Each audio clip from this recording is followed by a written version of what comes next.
Traffic police వాళ్ళ మాత్రం పోతరాజు కాదు, బోనం కాదు, ఎవరు లేరు, దయ్యం ఉందన్నట్టు వాళ్ళు ప్రూఫ్ చేసుకుంటా, నూకేసుకుంటా, పోతరాజుని గుర్తించకుండా, బోనంని గుర్తించకుండా, శివసత్తులను గుర్తించకుండా వాళ్ళు నెట్టేయడం జరిగింది.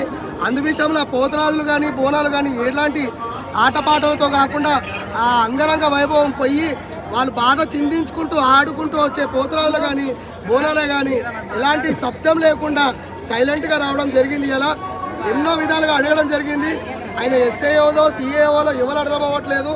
అక్కడ ఉన్న జనాలకి కానీ మొక్కడానికి వచ్చిన ప్రజలకి కానీ నొక్కేయడము, వాళ్ళని తీసుకెళ్ళి అరెస్ట్ చేయడము, జీబులో కూర్చోబెట్టడము, పోతరాలని రెస్పెక్ట్ లేకుండా వాళ్ళని లాఠీ చార్జ్ చేయడం జరుగుతుంది. కానీ ఇలా లాఠీ చార్జ్ చేస్తున్నారు. రేపు మాకు కలిగే దెబ్బలకి మేము మా కలకల కలిగి మీ గవర్నమెంట్ గత